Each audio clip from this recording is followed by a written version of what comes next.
Assalamualaikum warahmatullahi wabarakatuh. Kepada yang terhormat Bapak Ibu uji kinerja pada PPG dalam jabatan periode 1 tahun 2026. Perkenalkan, saya Buang, mahasiswa PPG mata pelajaran fikih di LPTK Universitas Wahid Hasyim batch 4 tahun 2025 dengan NIM 254060612765. Pada hari ini, Selasa, tanggal 27 Januari tahun 2025, saya akan melaksanakan praktik pembelajaran dalam rangka penilaian uji kinerja di Madrasah Aliyah Pengembangan Kesejahteraan Umat Pulau Tidung, kelas 11, materi pernikahan dalam Islam.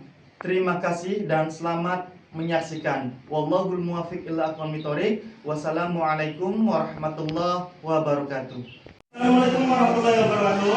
Waalaikumsalam warahmatullahi wabarakatuh. Selamat siang semuanya. Siang. Semangat pagi. Pagi. Luar biasa.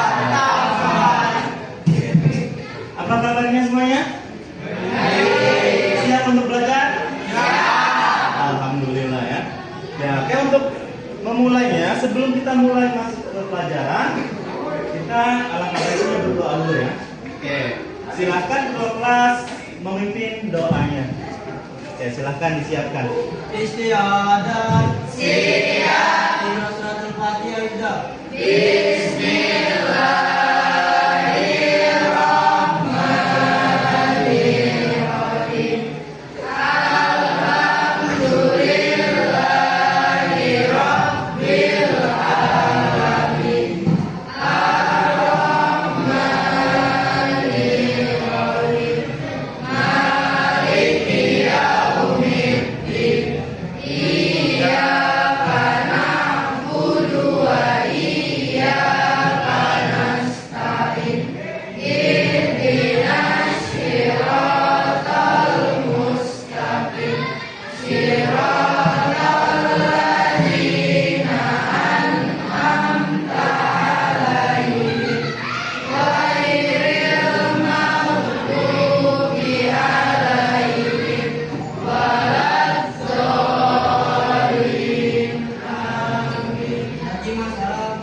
Waalaikumsalam warahmatullahi wabarakatuh.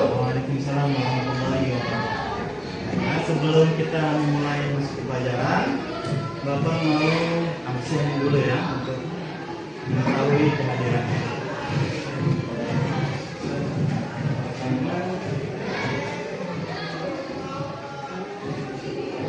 Adinda, iya. Alvita, iya. Aska, David, Azikra Nazmi, iya. Bintang Febriano, Hadir. Hafiziyah Masaan, Bulan Hasbiallah, Hadir. Rozana Alfitia, Washe Herdiansa. Hadir. Oke, hadir semua ya semuanya. Oke, alhamdulillah semuanya sudah hadir. Oke, sebelum kita memasuki ke materi pada pertemuan hari ini, Bapak mau tanya dulu tentang materi yang sudah kita pelajari di pertemuan sebelumnya. Masih ingat materi tentang apa? Yang materinya tentang peradilan dalam Islam. Apa itu peradilan dalam Islam? Nah, yang masih ingat boleh kan tunjuk tangan. Siapa yang mau jawab? Nah, boleh. Silakan.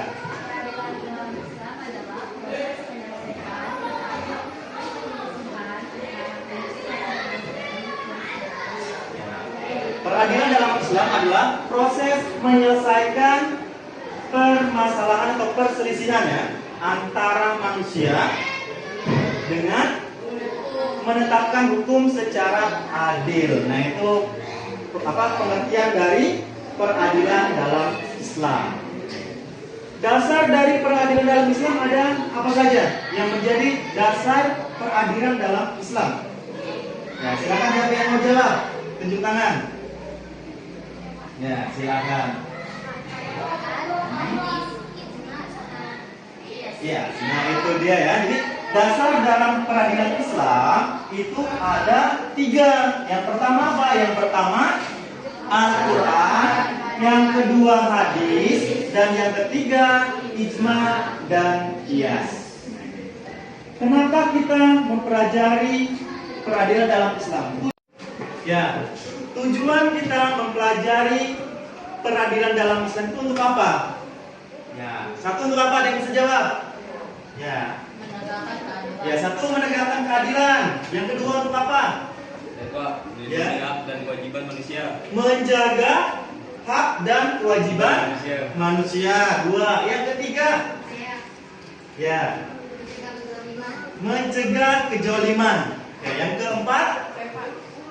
Menjaga ketertiban dan kedamaian masyarakat. Ya, menjaga ketertiban dan kedamaian masyarakat. Nah, itu dari tujuan kita mempelajari peradilan dalam Islam. Mempelajari bab peradilan dalam Islam, pada kesempatan ini yaitu bab 5 akan membahas tentang pernikahan ya. Akan membahas tentang pernikahan dalam Islam. Pernikahan dalam Islam. Nah, tujuan dan manfaat kita mempelajari bab ini yaitu untuk mengetahui syaratnya nikah apa, rukunnya nikah apa, tujuannya untuk apa, manfaatnya untuk apa. Nah, ini nanti akan dibahas di dalam bab ini ya. Nah, kita belajar tentang pernikahan ini cukup mempersiapkan kehidupan kita di masa depan ya. Pastinya setiap manusia itu mengharapkan atau nanti berkeinginan untuk menikah. Benar atau tidak? Benar ya? Nah, semuanya pasti menginginkan menikah. Jadi sebelum pernikahan itu terjadi, alangkah baiknya kita pelajari ilmunya dulu ya. Nah, kemudian di sini dalam pernikahan tujuan pembelajarannya yaitu yang pertama, tujuan pembelajaran yang pertama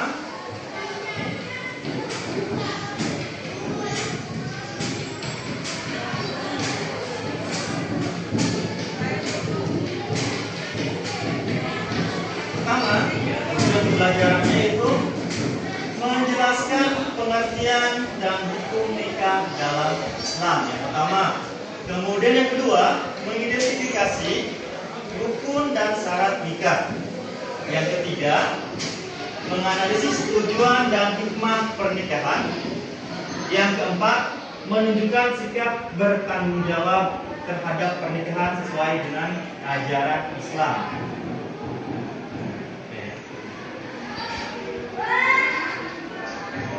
Ya, sebelum kita masuk pembahasan dalam bab pernikahan dalam Islam, Bapak akan mengajukan beberapa pertanyaan.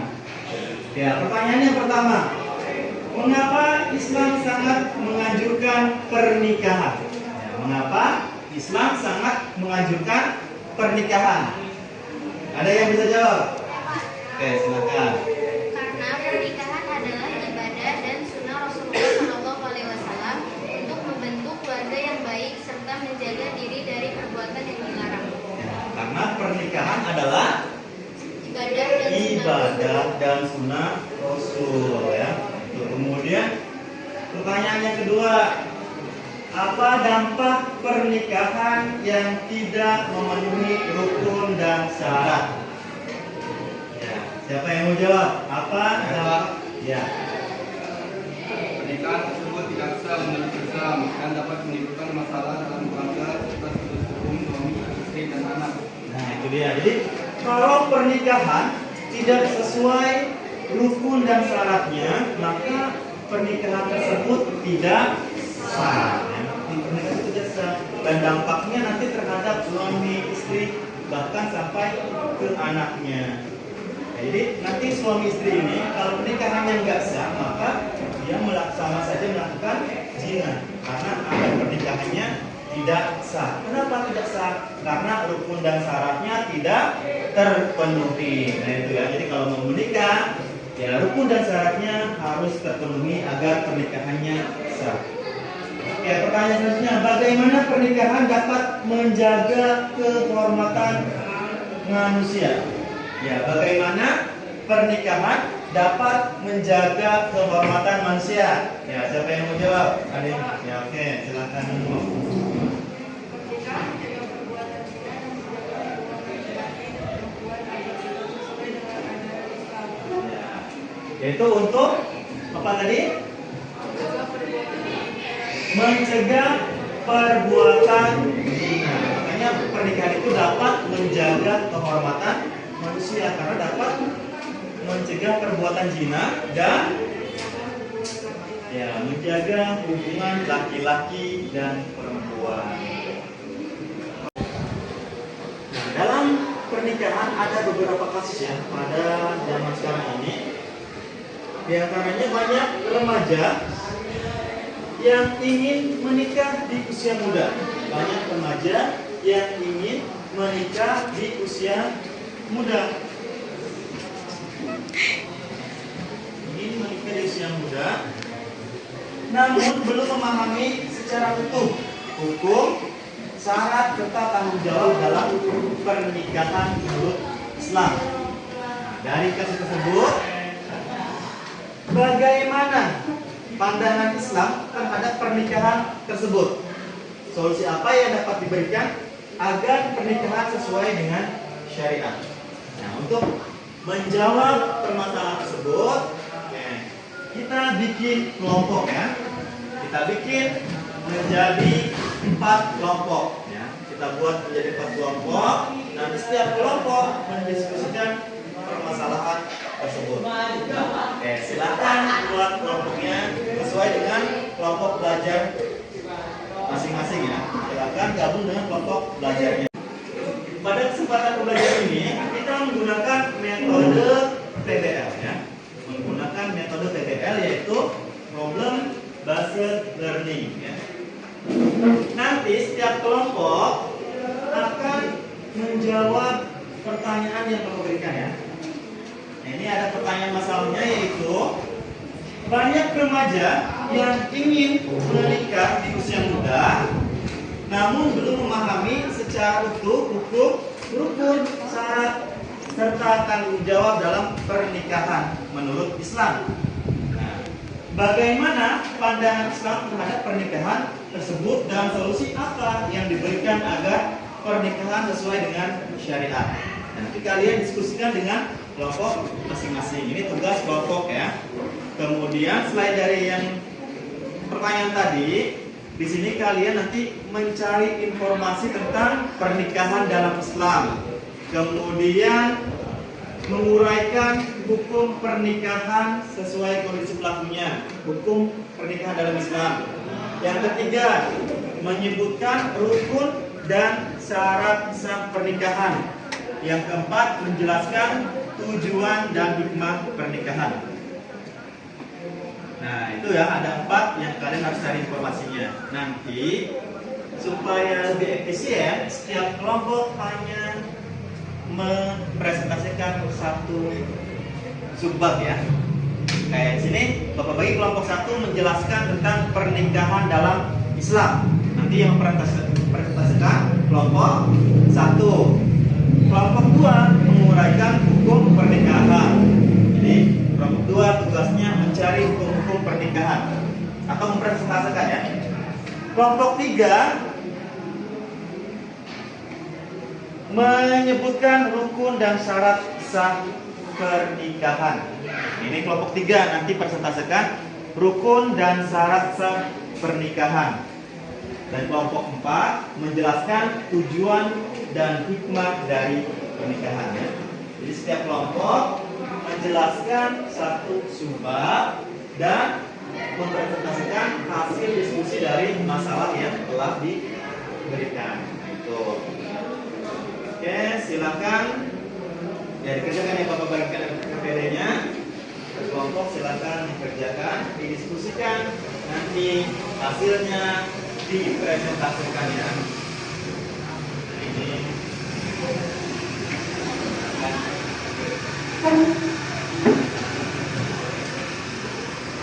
Oke.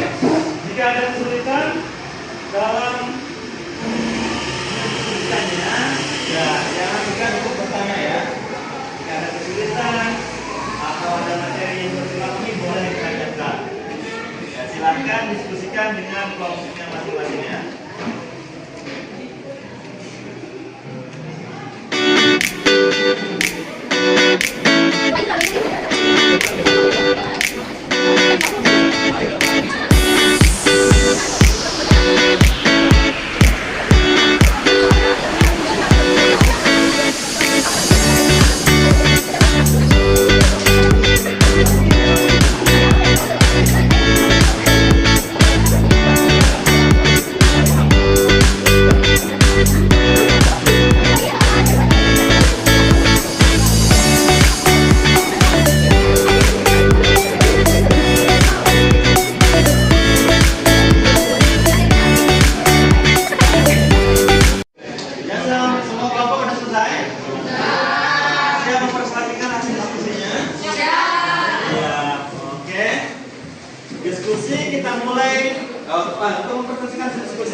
Kelompok 1 ya, silakan maju ke depan, presentasikan hasil diskusi kelompoknya. Ayo kelompok 1, ya siap ke depan.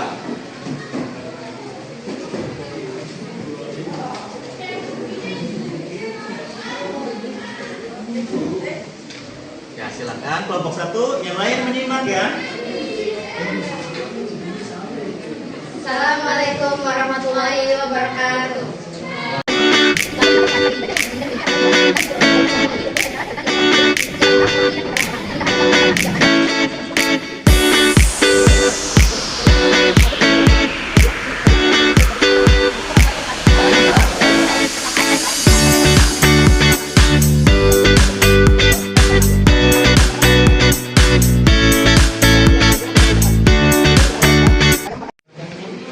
Ya, semua kelompok sudah maju ya, sudah mempresentasikan hasil diskusinya.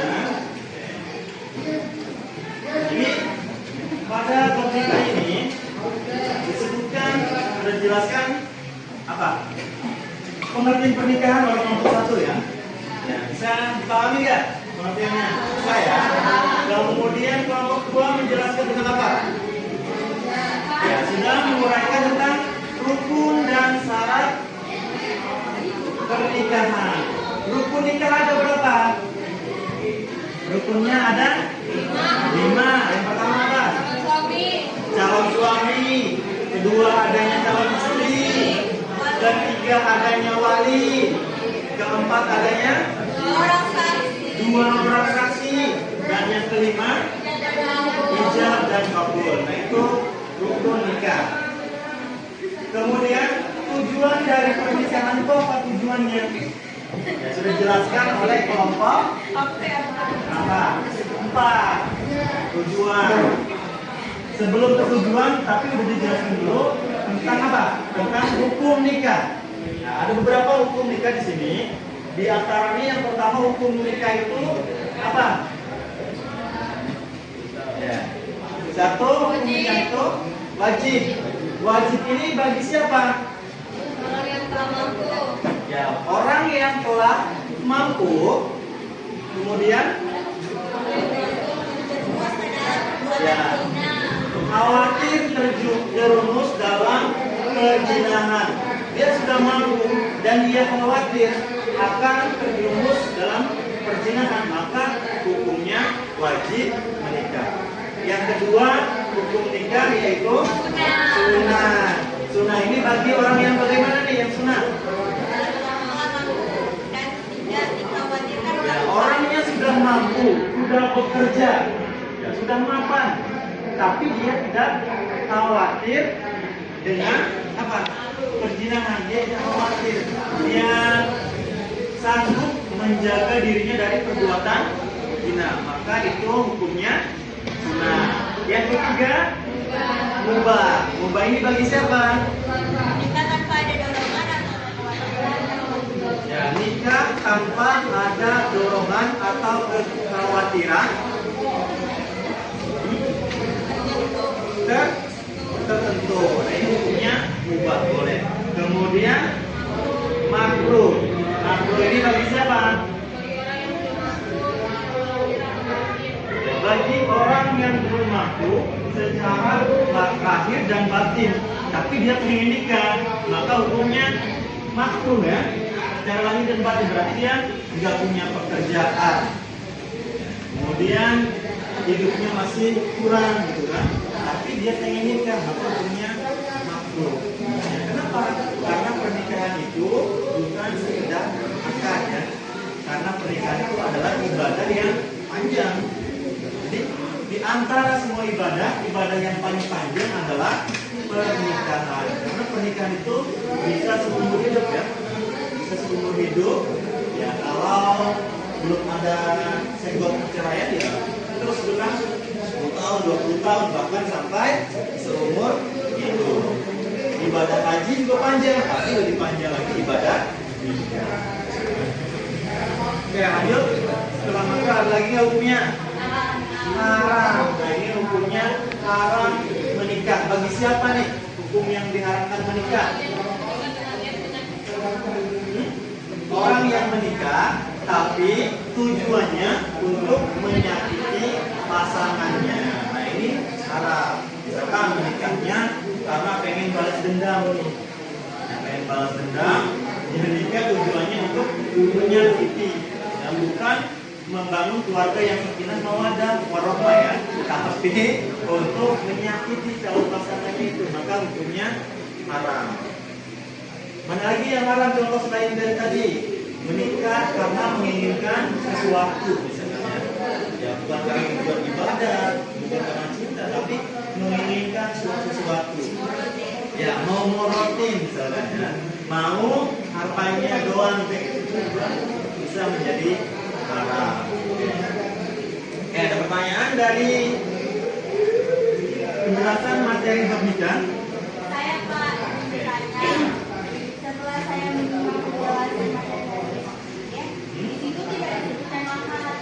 Pertanyaan yang pertama, apakah mahar termasuk syarat sahnya pernikahan?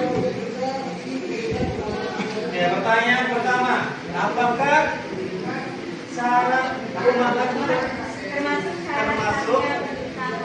syarat sahnya pernikahan? Nah, ini ada yang bisa menjawab nggak? Apakah mahar itu termasuk syarat sahnya pernikahan? Dan di situ nggak disebutin ya, nggak disebutin dalam syarat sahnya pernikahan atau hanya mahar. Tapi mahar itu pada pernikahannya ada. Jadi kedudukan mahar ini apakah masuk syarat sahnya pernikahan atau tidak? Ada yang bisa jawab nggak? Ya, boleh ada yang jawab, silakan kalau ada yang jawab. Ini pertanyaan dan pemikiran nih. Nah, jadi mahar itu menjadi syarat sah pernikahannya, tapi di situ ada khilaf ulama ya. Ada yang menyebutkan atau sebagian ulama, sebagian besar bahwa mahar itu bukan termasuk syarat sah pernikahan. Ya, bukan termasuk syarat sah pernikahan. Tapi alangkah baiknya mahar itu tetap ada ya, tetap ada dalam pernikahan. Ya, karena mahar itu tidak termasuk di dalam akad. Ya, tidak termasuk di dalam akad. Ada rukun ya, dalam pernikahan ada rukun. Kemudian ada syarat. Kemudian yang ketiga ada kewajiban pernikahan. Kewajiban pernikahan.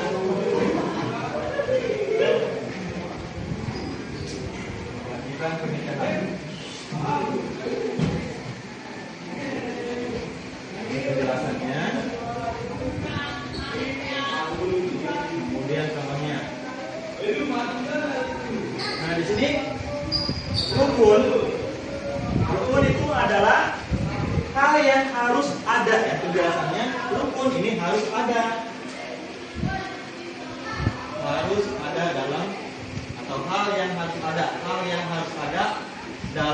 pernikahan. Kemudian kalau syarat ini hal yang harus terpenuhi.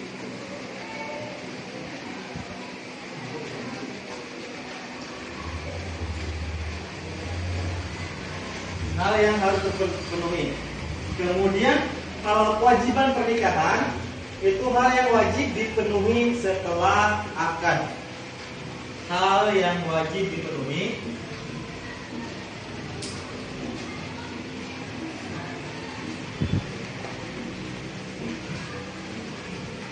setelah akad. Jadi ada 3 nih ya. Rukun adalah hal yang harus ada dalam pernikahan. Apabila rukun tidak ada rukunnya, salah satu rukun tidak ada, maka pernikahannya tidak sah. Contoh dari rukun apa? Rukun nikah. Contoh dari rukun nikah ya. Kayak ini. Contohnya adanya calon suami, kemudian calon istri, kemudian apa lagi? Wali, kemudian 2 orang saksi, 2 saksi, dan ijab kabul ya, ijab kabul. Ini contohnya dari rukun nikah ada 5. Kemudian syarat sahnya nikah ada berapa? Ada 5 ya. Ada berapa? 4 ya, ada 4. Ya sebenarnya syarat sah nikah itu penjelasan dari rukun nikah ya. Kayak ini. Contohnya yang pertama adanya calon suami dan istri. Nah ini baru ada syaratnya. Syarat calon suaminya apa, istrinya apa, kayak gitu kan. Jadi kalau syarat ini ya lebih dari penjelasan daripada rukun ya. Jadi harus terpenuhi. Jadi ini kan masih sifatnya belum rinci, belum calonnya seperti apa, kayak gimana belum sebutin. Tapi pada syarat baru disebutin calonnya kayak gimana. Kemudian walinya yang bagaimana disebutin adanya di syarat ya, kayak gitu. Dan saksi, jadwal dan seterusnya. Kemudian kalau kewajiban pernikahan, hal yang wajib dipenuhi setelah akad. Contohnya apa? Contohnya kayak tadi, mahar ya. Mahar ini termasuk dari kewajiban pernikahan. Hal yang harus dipenuhi setelah adanya akad. Makanya kenapa? Ketika mahar ini belum dipenuhi, maka hukum nikahnya tetap sah. Yang penting rukun dan syaratnya terpenuhi, mahar belum ada, ya tetap sah nikahnya. Karena mahar itu harus dipenuhinya setelah akad. Nah, jadi di sini ada mahar yang contohnya, kemudian ada nafkah, ya lahir dan batin ya, nafkah lahir dan batin. Ya kalau misalkan nafkah lahir ya berikan apa? Kebutuhannya, cukupi kebutuhannya ya. Cukupi kebutuhannya apa yang dibutuhkan, dicukupi, termasuknya nafkah. Nafkah apa? Nafkah lahir. Bagaimana nafkah batin? Nafkah batinnya yaitu memberikan rasa aman, menyayangi, mencintai, nah itu kan. Nah itu juga maksudnya nafkah batin. Jadi nafkahnya ada 2, ada nafkah lahir dan nafkah batin. Itu. Bisa dimengerti ya? Lanjut. Kesimpulan dari mempelajari bab nikah ini apa nih? Kesimpulannya.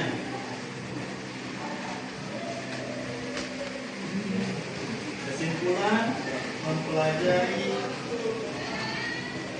bab nikah.